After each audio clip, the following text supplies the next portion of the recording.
patay o buhay, may sakit, nasa ospital, nasa Amerika. Ano na ang totoo tungkol dito sa ating Pangulo? Pag-usapan natin ngayon yan. Ito po muli si Attorney Mike Operario. Nung pumutok itong balita noon na si Bongbong daw ay patay na o kaya ay critical sa ospital, hindi po ako gumawa ng kahit na anong video patungkol dito.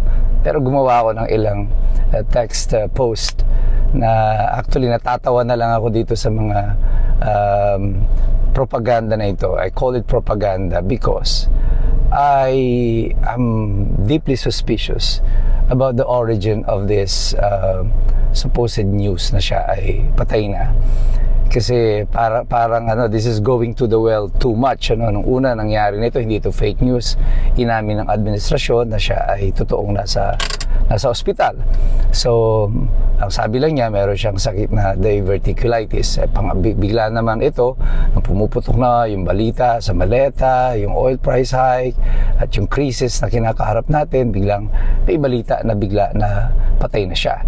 Ang tanong dyan, sino ba nag-umpisa nitong balita na ito? Well, everything started nung nag-post po ang Pangulo ng parang Easter Sunday na picture nila. Sabi ng iba, bakit ganun? Hindi na siya nakikita na matagal, tapos parang throwback pa yung picture niya, tapos parang mataba pa siya dito sa picture na ito. So biglang nag-circulate na itong rumor na ito, tapos marami daw pulis sa St. Luke's, may mga sinusugod, may mga barikada doon sa St. Luke's and all of that stuff. And then, ito na, yung mga balita, nasa St. Luke's na Pangulo, critical, etc. etc. Ako, hindi ko masyado kinagat yung balita na yan because I think I'm highly suspicious of its origin.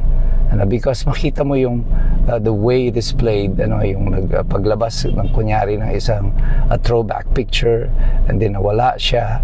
Pagkatapos biglang in-interview siya ni Claire Castro. Sabi ng iba mukhang AI yung presentation. Medyo suspicious naman talaga yung itsura nung video na yon. At saka basta involved na si Claire Castro, mahirap talaga magtiwala sa anumang nilalabas nila na mga video. Pero makita ninyong epekto nito. All of a sudden, lahat tayo nagkakagulo, lahat tayo nag-iisip, nagsasabi ng iba natutuwa, papalakpakan, marami nang sinasabi na sana nga totoo na, napatay na yung Pangulo.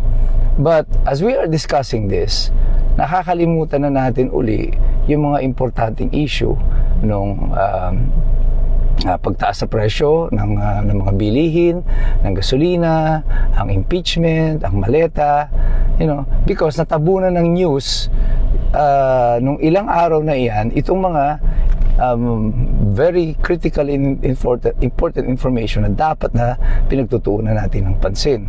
So I think lahat ng ito is designed again, kagaya nung kung paano ginagamit itong kagaya nila Lovely Granada, yung mga vloggers na ito na medyo alanganin ng mga itsura. This is another way of distracting us from the real and critical issues na bumabagabag sa ating lipunan sa kasalukuyan. We are again being entertained the same way that the Romans did it nung panahon ng imperyo ng Roma. Kapag bumabagsak ang kanilang ekonomiya, ang ginagawa nila, nagpalabas sila ng mga gladiators, nagpapatayan yung mga tao. And the entire design of that is to entertain the people at makakalimutan nila yung kanilang paghihirap. So tayong lahat, for a brief moment in time, nakakalimutan ng maraming mga Pilipino na ang totoong problema natin, and everyone is hoping na totoong patay na nga ang Pangulo. Itong nangyari sa Bataan, nagdududa ang marami na baka nga may event na nangyari dyan. Alam nyo, hindi ko po makukonfirm sa inyo na totoong nangyari na meron talagang ganong event doon sa dambana ng Kagitingan. But what I can say is, it's so difficult to fake an event like that kasi masyadong maraming witnesses na pwedeng sumulpot at sabihin, teka, ba't nandun ako sa video? Hindi naman ako nandun. Lagi, sina Kirubin, nakuha, sina Colonel Kirubin, nakuha na ng video. They could have said that it's not true. And it's too complicated. Masyadong komplikado kung if you fake mo yung video na yon. What I am not certain about is that the real president who is there? Totoo bang siya nga yun? Kasi nga, yung interviews ni Claire Castro, pinapakita na payat siya, iba yung kanyang posture, yung mga nauna niyang video, couple of weeks ago, before April 9, galing din sa Bataan ang presidente, nag-inaugurate daw ng mga school dito sa amin, sa Alas Asin, Mariveles, Bataan. Papansin niyo, balikan niyo yung mga video niya, tingnan niyo, ibang-iba yung posture niya, yung lakad niya, and even the way he speaks, ng mga panahon na yon, sobrang nasal ng kanyang sound, parang ang lasing, pero nung dito sa dambana ng Kagitingan, masyado siyang very firm, and it's like as if it was the young BBM who was speaking, hindi yung BBM na may sakit na nakita natin a couple of weeks back. So I'm highly suspicious of this. Secondly, nung bumaba na sila sa dambana ng Kagitingan, kasi alam niyo hindi ka pwedeng pumasok doon sa dambana ng Kagitingan nung April 9 kasi exclusive yun, VIP yun, for invited people only.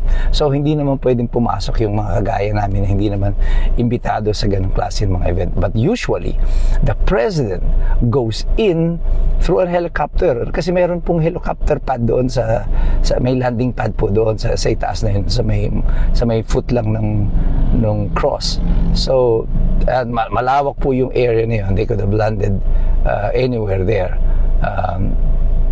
Pero suspiciously, the president went down from the mountain. Hindi ko alam yung pagpunta nila doon, but there was a video showing na pababa sila sa Mount Samat. The president was riding in a convoy. There is a convoy of presidential vehicles na they are coming out of the Mount Samat, doon papunta na sa Roman Highway. It seems to me as if the president wanted to be seen. Gusto niyang makita siya ng mga tao na totoo nga na nandun siya. Why the extra effort? Pagkatapos yun, may mga lumabas uli ng mga old videos ni Claire Castro sa sinasabi ng presidente nasa Amerika na. But these videos are old. Ito yung unang punta ng presidente noon sa Amerika, I think sometime in March. So then somebody posted it and many people reacted na as if, paano siyang napunta sa Amerika? Nandito lamang siya sa Pilipinas a couple of hours ago. Pagkatapos naman, may lumabas naman yung old video na naman ni Claire Castro na sabi nasa Japan naman daw siya. And then all of a sudden, may video na nasa Pampanga siya. So what is happening? I think all of these old videos ay inire-release to create more confusion, to create something more to talk about, to divert again your attention from the real issues besetting our nation.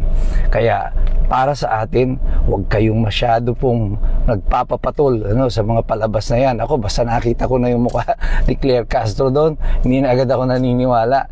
So, I look at it more closely, verify it from the net kung totoo nga itong mga nilalabas na video nito. Don't worry about the president being dead.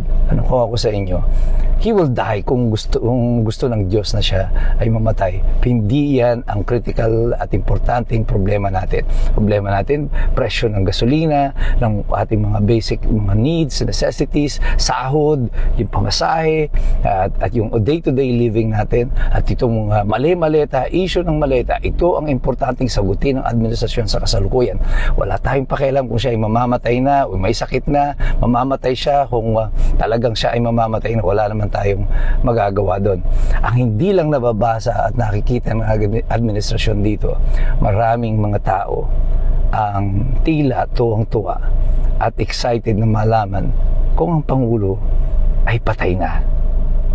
So, what does it tell us?